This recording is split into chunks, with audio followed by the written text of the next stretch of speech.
Bueno, pues paso a darle la palabra a don Miguel Laínez Andrés, es jefe de servicio de neurología del Hospital Clínico de Valencia. El título de su ponencia es Cefaleas en fibromialgia.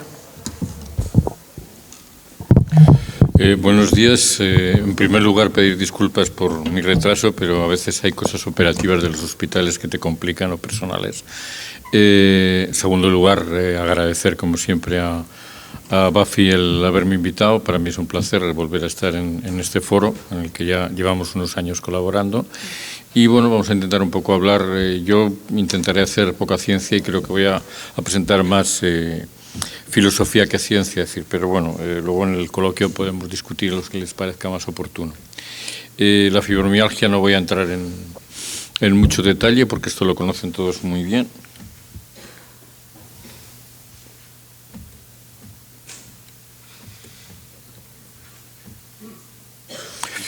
Saben que es un síndrome doloroso idiopático, no articular y crónico, con puntos sensibles y que acompaña con mucha frecuencia y otros síntomas que les molestan o padecen mucho, como son las alteraciones del sueño, la fatiga, la rigidez, parestesias, ansiedad y entre ellos, es decir, uno de los más importantes sin duda es el dolor de cabeza y en algunos casos tan invalidante como el mismo dolor general, ¿no? La prevalencia es más o menos un 2% de la población y quizás quedó bien definida con los criterios de la American Rheumatology Association, que define los puntos dolorosos, de los cuales evidentemente no voy a hablar, que conocen todos ustedes muy bien y probablemente son muchos más de los que pone a pesar de tenemos que decir. Y lo decía, decir, quizás empezó a tener nombre como entidad cuando se definió clínicamente, pero es el problema que tiene esta enfermedad. Le pasa como otros síndromes dolorosos que no hay ningún marcador biológico, sigue dependiendo exclusivamente de los síntomas que nos refiere el paciente y no sigue dependiendo de no hay ningún análisis, ninguna resonancia, ninguna radiografía que nos permita diagnosticar si el paciente está afecto o no de fibromialgia, ¿no? Y esta es un poco una de las limitaciones, pero no es infrecuente. Es decir, en el mundo del dolor de cabeza es igual, el mundo de la psiquiatría es igual. Digamos, en las condiciones ligadas al cerebro no es raro que tengamos muchos problemas en los cuales no haya ningún marcador biológico de la enfermedad, ¿no? En general, es decir, está clasificada como un síndrome disfuncional y lo que está claro que desde el punto de vista fisiopatológico hay muchas alteraciones en muchos factores de crecimiento, muchos factores, digamos, ligados al cerebro que están alterados en los pacientes de fibromialgia, que en definitiva lo que condicionarían fundamentalmente sería un fenómeno de sensibilización central, hacer un cerebro más sensible al dolor de forma genérica, ¿no? Y de hecho, es decir, se han encontrado en estudios de largo plazo alteraciones en las imágenes por resonancia magnética o imágenes funcionales, se han visto alteraciones propias de los pacientes de fibromialgia, pero tampoco exclusivas. En general hay alteraciones en las imágenes que son muy comunes a todos los síndromes dolorosos crónicos. Hay una zona que se llama la matriz del dolor, que son una serie de activaciones en diferentes áreas del cerebro que es común a casi todos los síndromes dolorosos crónicos, ¿no? Y bueno, en general, es decir, lo que se produciría sobre todo en el cerebro es que las estructuras relacionadas con el dolor funcionarían mal, bien estando sobre todo disminuyendo la capacidad de inhibición y estando más excitadas. Es decir, el dolor en general, como todos los fenómenos cerebrales, es un sistema de excitación e inhibición. Es decir, cuando tú tienes un estímulo doloroso, hay una cosa que lo intenta contrarrestar. Y este sistema de equilibrio entre excitación e inhibición funciona mal en el paciente fibromiálgico, ¿no? En general se ha asociado a muchas otras condiciones relacionadas con el dolor, con el síndrome de hipersensibilización central y sobre todo pues en el campo del dolor de cabeza, cefalea de tensión crónica, colon irritable, síndrome de fatiga crónica y todos se han encontrado alteraciones que sugieren un origen un poco central del problema. La primera pregunta sería si realmente existe. Yo alguna vez que me habían invitado a Minerva anteriormente había puesto mi primera diapositiva diciendo que la fibromialgia no existe. No quiero que me apedreen, evidentemente, a verla, Aida, pero probablemente el problema que tiene, para mí uno de los problemas que tiene probablemente sea el nombre. Es decir, yo creo que lleva, con los años que lleva el noble en el mundo general, en el conocimiento de la población general, es decir, no ha tenido buenas connotaciones, es decir, y eso ha hecho, es decir, que muchas veces el paciente, yo siempre les digo a mis pacientes cuando les digo que tiene una fibromialgia que no lo digan demasiado, es decir, que no decir que digan que tiene un dolor crónico generalizado, un síndrome de dolor central, es decir, ¿por qué? Porque creo que el término de fibromialgia les etiqueta ante muchos de los profesionales de la sanidad como alguien que tiene un problema que no le vas a resolver, por lo cuanto quizás no le hagas demasiado caso porque realmente nos molesta un poco. Entonces, es decir, por eso creo que es un nombre que, decir, que si lográramos cambiarlo creo que no sería malo porque a una cosa como más estructural, ¿no? Para mí por eso me gusta más el síndrome de dolor generalizado, ¿no? Bueno, existen, es decir, de hecho, algunos de los dolores de cabeza probablemente, la cefalea de tensión crónica probablemente es un dolor, es algo parecido a una fibromialgia exclusivamente de la cabeza, ¿no? Porque es una hipersensibilidad exclusivamente de esa zona, ¿no? La pregunta siguiente, ¿quién es el profesional más adecuado? Yo creo que todos, es decir, clásicamente ha sido reumatológica, pero probablemente porque hay un dolor crónico, hay un dolor miofascial sobre todo, pero realmente creo que el abordaje debe ser multidisciplinar y en definitiva, es decir, todos los datos apuntan a que el problema fundamental está más en la esfera. No, con esto no quiero reivindicar, hasta aquí nuestra compañera reumatóloga, no estoy reivindicando decir que sea un problema estrictamente neurológico, pero la base claramente sí que es neurológica, es decir, está en un problema del sistema de regulación del dolor, ¿no? Y bueno, tiene muchas manifestaciones que son propias de las alteraciones neuropsiquiátricas ligadas a problemas del sistema nervioso central, alteraciones del sueño, rigidez, cansancio, dificultades en la atención, concentración, memoria, etcétera, ¿no? Y en general, es decir, el problema que tenemos es que no les gusta a los profesionales, que decíamos, primero porque consume tiempo, segundo porque a veces algunos pacientes intentan que el profesional les resuelva y probablemente se aborda de un modo tradicional y probablemente es una enfermedad para abordar de un modo más, con un abordaje diferente y probablemente otro de los aspectos importantes es que hay que tener objetivos realistas, como luego comentaremos en el apartado del tratamiento. Y este sería un poco la introducción a la fibromialgia y luego a qué llamamos nosotros cefalea crónica. Nosotros llamamos cefalea crónica aquellas cefaleas que tienden a recurrir o persistir en el tiempo y pueden ser episódicas, como por ejemplo es la migraña, o continua. Poco frecuentes o muy frecuentes, a brotes como por ejemplo la cefalea en racimos, en forma de crisis y muchas veces en los pacientes con cefaleas crónicas concurren varios tipos de dolor de cabeza. En general definimos, aunque no es algo aceptado por la International Headache Society en su clasificación, como cefalea crónica diaria a aquellos pacientes que tienen más de 15 días de dolor al mes durante más de 4 horas al día durante 3 meses consecutivos. Es una patología muy frecuente, afecta en nuestro país, en general en el mundo estaría entre el 2 o el 4% de la población, en nuestro país alguna serie bastante buena que eleva la cifra por encima del 4%, o sea que es un problema bastante común, ¿no? Dentro de la clasificación actual de las cefaleas de la International Headache Society comprende bastantes entidades. Hay muchas entidades, es decir, que podrían entrar dentro de este epígrafe, sobre todo la migraña crónica y sobre todo la cefalea de tensión crónica. Y en todas ellas, es decir, puede haber también consumo excesivo de fármacos, que es una de las cuestiones que agrava muchas veces el problema de la cefalea, ¿no? La migraña crónica, es decir, tiene la cefalea crónica, el mecanismo por el que se produce también es bastante heterogéneo y depende mucho del tipo de dolor originario, si es una migraña, si es una cefalea tensional, si hay una cefalea por abuso de analgésicos. Y probablemente, es decir, lo que nos preocupa actualmente a los profesionales en este campo son cuáles son los mecanismos que contribuyen a cronificarla y entre ellos claramente en la migraña, es decir, la fibromialgia es una de las razones, ¿no?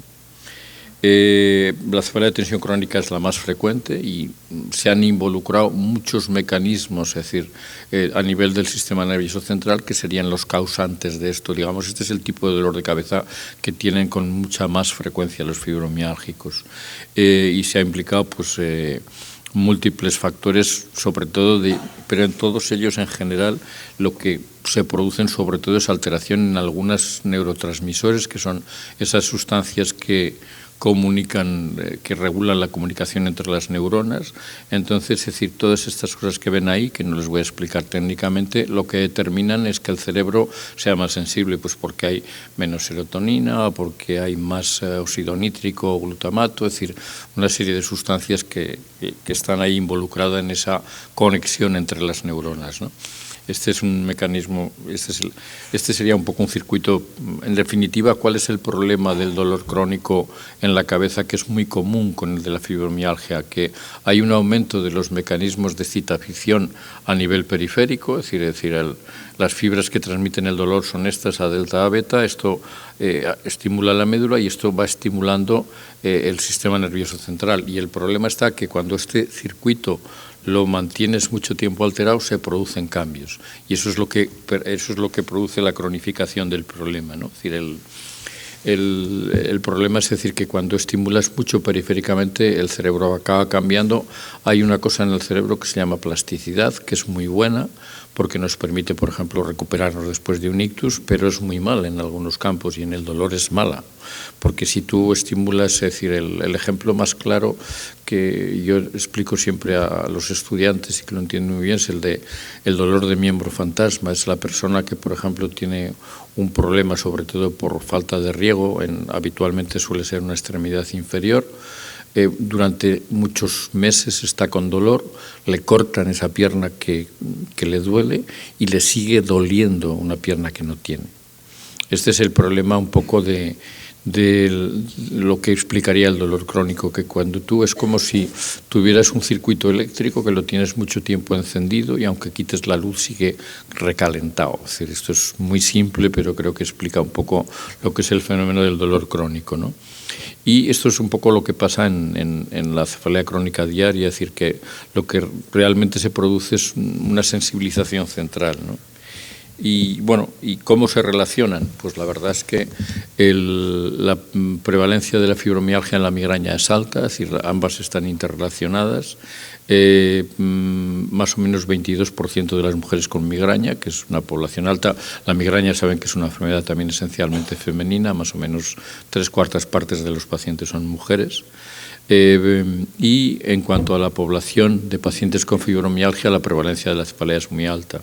Se han descrito 70, 80 en diferentes series, esta es una de tantas, pero más o menos, y muchas veces lo que combinan fundamentalmente son o migraña o cefalea tensional. En mi experiencia quizás la cefalea tensional es un poco más frecuente que la migraña, ¿no? El problema es decir que confluyen desde el punto de vista de causa, es decir, que ambos confluyen en que son dos cosas que responden a lo que decíamos antes, a que ese cerebro está más hiperexcitable, ¿no? Entonces, ambos confluyen en varios aspectos. Primero, en que hay factores ambientales, psicosociales que desencadenan, que hacen más frecuente el problema. El estrés, o es decir, factores estresores que cronifican el problema. El dolor mantenido, los síndromes de dolor regional, el trauma físico, infecciones, estrés emocional, enfermedades autoinmunes, todos son causas desencadenantes que pueden llevar a la aparición de una fibromialgia, de una cefalea de tensión crónica o de ambas a la vez, ¿no? Al final, una parte tiene un problema de trasfondo de respuesta normal al estrés. Luego también es cierto que, aunque no sea definitivo, es decir, hay un cierto factor genético desencadenante, hay algunos factores genéticos, algunos marcadores genéticos que se han descrito como más prevalentes en los pacientes con fibromialgia, cefalea de tensión o en general dolor crónico. Y lo que decíamos, al final esto es un problema sobre todo de que ese cerebro es más sensible a los estímulos dolorosos, ¿no? Es decir, este es el sistema de transmisión del dolor. Lo que decía, normalmente este sistema funciona. Tú entras un estímulo desde aquí, que sería la periferia, hasta que llega al cerebro, que estaría aquí. Entonces, en todos los niveles hay un sistema que entra el impulso y hay un sistema que intenta regularlo, frenándolo. Entonces, este sistema de entrada y regulación no funciona bien y este es el problema de la fibromialgia. Esto es lo que sucede a nivel del neurotransmisor periférico. ¿Y cuál es el problema que tenemos? Lo que se produce es es un aumento, es decir, de la percepción ante los estímulos a veces no dolorosos. Es decir, hay dos fenómenos. Uno que es la hiperalgesia, que es fácil de entender, es decir, que ante un estímulo doloroso pequeño tienes un dolor muy grande, y otro fenómeno todavía más difícil de entender, que es la alodinia, que es cuando un estímulo no doloroso, por ejemplo el roce de una sábana, te produce dolor. ¿Y esto por qué es? Porque ese cerebro, digamos, amplifica muchísimo la respuesta al dolor, y este es el problema fundamental que afecta al paciente con fibromialgia. Y el problema estriba aquí, este esquema tan complejo, no hace falta que lo miren, es decir, solamente les quería transmitir que el problema es tratar pronto, porque esto que les decía antes el fenómeno de los cambios que se producen en el cerebro, el fenómeno de la adaptación, es decir, si en las fases iniciales, es decir, cuando tú tienes un dolor mantenido durante mucho tiempo, se produce eso que hay en la primera parte de la diapositiva, que son cambios exclusivamente químicos, con lo cual todavía es manejable. Pero el problema está que si eso lo mantienes durante mucho tiempo, se producen cambios en la estructura, se producen cambios en los epigenéticos, etcétera, que condicionan que ese fenómeno ya sea persistente con el tiempo, a pesar de que no haya ninguna, aunque hayas quitado el causante inicial. Y este es el problema del dolor crónico en el paciente con fibromialgia. Estos serían algunos aspectos. Esta quizás se entiende mejor. Aquí influyen en este problema de la sensibilización central, influyen aspectos cognitivos, es decir, genéticos, como decíamos antes, entorno familiar, manejo de la conducta, influyen aspectos emocionales, ansiedad, depresión, ambientales, estresores del medio ambiente, y fisiológicos al final. Es decir, que hay cambios en el sistema nervioso central que nos hacen más sensibles. ¿Qué es más importante de todo este círculo? Pues probablemente es variable incluso de paciente a paciente. Es decir, todos estos factores influyen, pero en algunos pueden ser más importantes los factores ambientales, en otros el aspecto genético. Es decir, cada uno va a ser un poco variable, ¿no? En general, hablamos de síndromes de dolor central. Cuando hablamos de todo este tipo de fenómenos, la fibromialgia estaría en lo que llamamos síndrome de dolor central generalizado, que yo creo que decía que sería un término más entendible, y luego algunos regionales, y luego es muy frecuente que se mezclen, ¿no? Es decir, en definitiva, lo que hay es sobre todo una reducción del umbral de dolor, ¿no? De hecho, es decir, estos son los síndromes de solapamiento. Hay un montón de cuadros, digamos, que tienen un componente funcional: el síndrome de estrés postraumático, el intestino irritable, la cefalea de tensión crónica, el dolor miofascial, es decir, el síndrome de sensibilidad química múltiple, que todos obedecen a este mecanismo fundamental de una hipersensibilidad del sistema nervioso central. Bueno, ¿y cuál es el abordaje terapéutico desde nuestra perspectiva, desde la perspectiva del neurólogo y como médicos? Evidentemente es un tipo de dolor diferente que requiere un tipo diferente de tratamiento, ¿no? Para mí, el problema fundamental de la fibromialgia, que es una cualibitopatía, realmente afecta esencialmente a la calidad de vida de los pacientes, y este debe ser nuestro objetivo fundamental y prioritario en el tratamiento. Es decir, creo que combinando todas aquellas cosas que seamos capaces de hacer. Es decir, para mí claramente la calidad de vida es el objetivo y no la recuperación funcional completa. Es importante que haya un equipo de trabajo. ¿Quiénes lo forman? Bueno, pues yo creo que incluso en cada medio, en cada hospital, deben ser diferentes profesionales. Decía antes que evidentemente está el papel del reumatólogo, está el papel del médico de cabecera, no olvidemos que es el motor principal en el cual gira el paciente fundamentalmente, está el papel de los psicólogos, está el papel del neurólogo, está el papel del fisioterapeuta. Va a ser un poco en función de cada esto, que es importante, es decir, que nos entendamos entre todos los players, entre todos los jugadores de este tema, marcando objetivos claros. Insisto, buscar expectativas realistas, es decir, no podemos plantearle a un paciente que lleva 10 años con dolor crónico que le vamos a curar, porque le estamos engañando. Creo que tenemos que intentar conseguir que haga una vida razonablemente normal, ¿no? Entonces, lógicamente va a haber tratamientos farmacológicos y tratamientos no farmacológicos. y el tratamiento preventivo, que para mí sobre todo es abortar el dolor agudo episódico lo antes posible, si somos capaces de hacerlo bien, y tratar o intentar conseguir controlar las situaciones de estrés mantenido, que en definitiva no sabemos a veces si es primario o secundario, pero sin duda colaboran a la cronificación, ¿no? Desde el punto de vista, digamos, de los fármacos, o sea, nosotros, ¿qué es lo que hacemos? Si hay abuso de fármacos, sobre todo en pacientes con fibromialgia y migraña, intentamos reducirlos. Utilizamos sobre todo neuromoduladores, es decir, que son esencialmente antidepresivos. Es decir, ¿por qué? Porque la vía serotoninérgica es la vía, digamos, en los mecanismos defensores del dolor, es decir, antinociceptivos naturales del cerebro, la vía que aumenta la serotonina produce una reducción del umbral del dolor. Entonces, todo este grupo de fármacos que ven aquí en esta lista son fármacos antidepresivos que los damos independientemente de que haya o no depresión, porque aumentan el umbral del dolor y mejoran la percepción por parte del paciente. Y luego, pues, algunos bloqueantes, y luego hay otra serie de fármacos que nos ayudan en algunos casos, es decir, algunos son de futuro, los niveles de la nitrosintetasa, de los factores de crecimiento neuronal, relajantes musculares, tratar puntos dolorosos, si no son muchos es útil. En los pacientes, por ejemplo, con migraña y fibromialgia, utilizamos migraña crónica siempre, habitualmente toxina botulínica. Ahora mismo empezaremos a utilizar, aunque no tenemos experiencia con ellos, los nuevos fármacos biológicos que se utilizan en la migraña. Y bueno, este es un poco el abordaje. Es decir, y con respecto al tratamiento del dolor, evidentemente tenemos que intentar utilizar los menos analgésicos posible, pero sí ayudarnos de los analgésicos de un modo racional para controlar bien el dolor, evitando en general los fármacos complejos o que generan dependencia. Pienso que no se debe en general subir a opioides de alto nivel, porque creo que son peligrosos y no acaban resolviendo el problema prácticamente nunca. Tenemos que tratar el sueño, si lo hay, con hipnóticos, con melatonina. Tenemos que la fatiga en algunas ocasiones requiere fármacos antifatiga, como puede ser el modafinil o la amantadina, y si hay parestesias o síntomas periféricos, por ejemplo, neuromoduladores.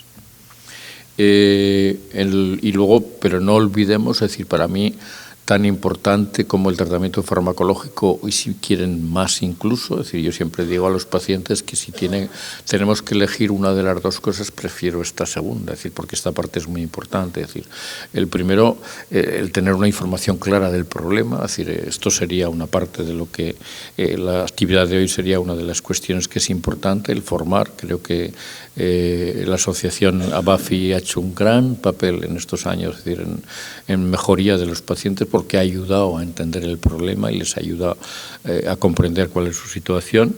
Luego estaría toda la fisioterapia. Creo que la actividad física es muy importante. Entiendo que a veces es difícil, pero uno tiene que hacer aquella en la que es capaz y mantenerla a diario, es decir, siempre y cuando no fuerce hasta la extenuación, pero creo que eso es muy, muy importante.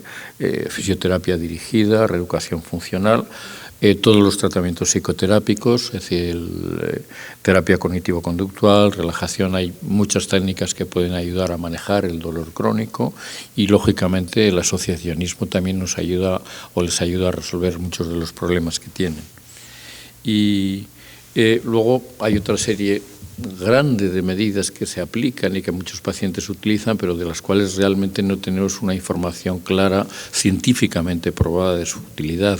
Estaría la acupuntura, la osteopatía. Hay 1000 técnicas que podrían funcionar, pero realmente sería interesante que en el futuro cercano tengamos datos científicos evidentes de en qué grado funcionan o no funcionan. A día de hoy realmente yo nunca digo que no puedan funcionar en algunos pacientes, en algunos de hecho les funcionan, pero realmente no tienes una indicación clara de quiénes van a funcionar o no, ¿no? Y para concluir, entonces, es decir, lo que quería decir primero, es decir, que la cefalea crónica diaria, es decir, que se da sobre todo en los pacientes con fibromialgia, estaría, es decir, dentro de este grupo que hemos dicho de síndromes de dolor crónico por sensibilización central. Fisiopatológicamente, es decir, el tratamiento activo y enérgico de las crisis es importante y manejar las situaciones de estrés persistente que podrían claramente prevenir la aparición de los problemas. El tratamiento debe ser multidimensional, claramente, y desde el punto de vista farmacológico, los fármacos que potencian la vía serotoninérgica y noradrenérgica son los de elección. Pero no olvidemos la parte importante que decíamos: educación, información, ejercicio aeróbico y relajación son imprescindibles, e involucración y participación del paciente como parte esencial del tratamiento. Y nada más, muchas gracias. ¿Se puede hacer alguna pregunta? Sí. A ver, vamos a dar un poquito de tiempo para hacer 3 preguntas. Procurar que no sean muy personales, porque esas cosas se tienen que entender en las consultas, pero bueno, preguntas lo más cortitas posible. ¿Alguien quiere preguntar? ¿Nadie? A ver, yo tengo una pregunta. Vale, pues ves allí y luego le pregunto yo.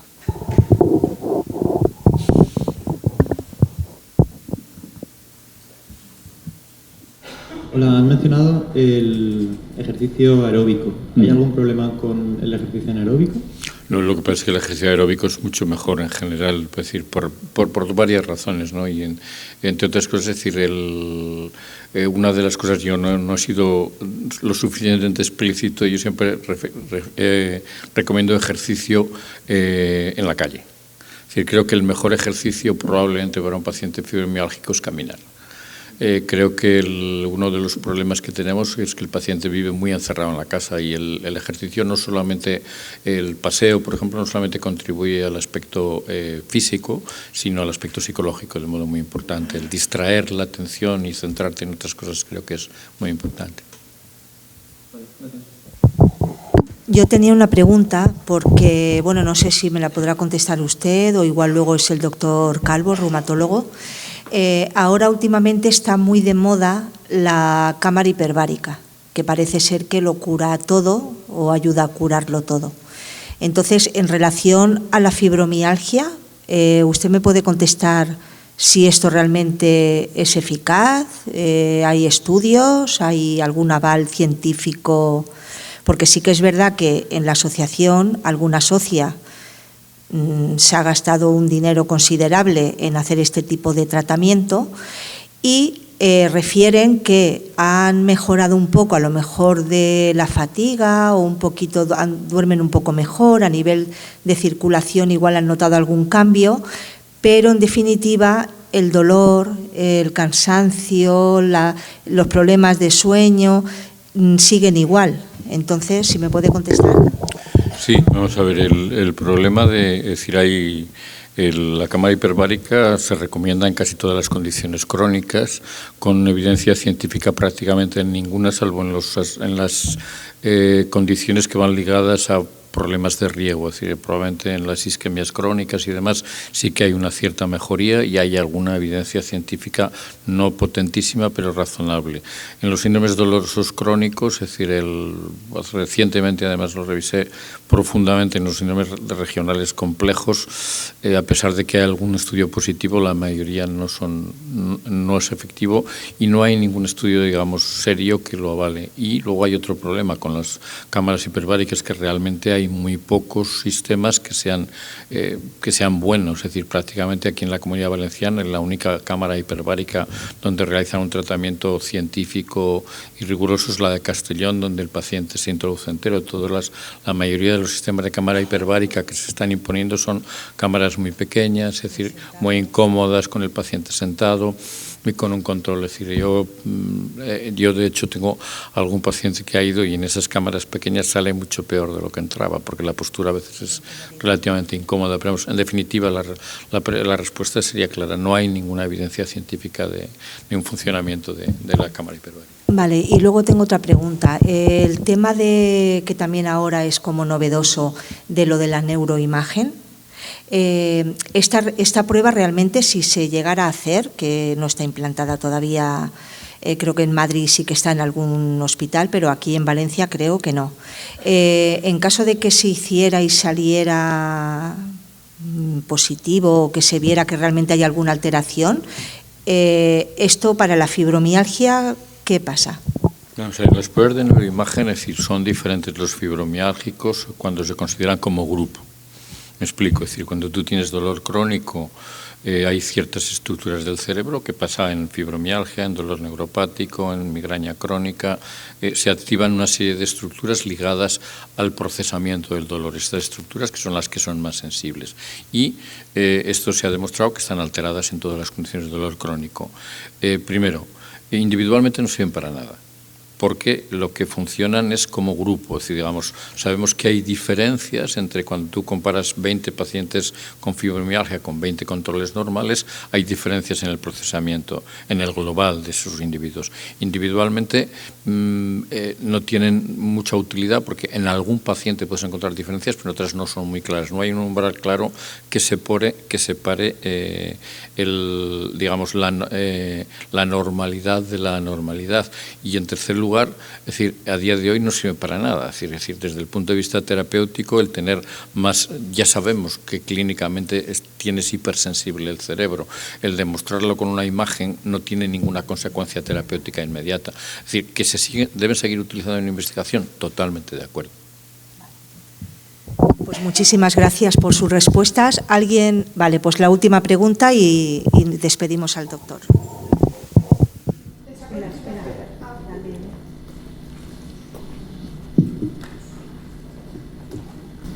Hola, bueno, mi pregunta era, después de muchos años de desacronificación de la migraña y la fibromialgia, ese dolor que produce alguna alteración fisiológica en el cerebro, ¿da lugar a algún defecto negativo? Es decir, ¿puede haber alguna alteración que sea negativa en ese cerebro, en ese cuerpo, ese dolor continuo y constante?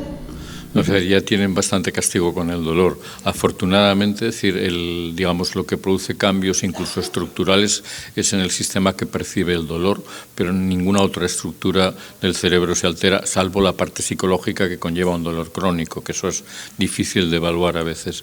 Pero si ya siendo concreto, ya estoy pensando en por dónde van las preguntas, eso predispone al ictus, al Alzheimer, etcétera, para nada. Afortunadamente, para nada.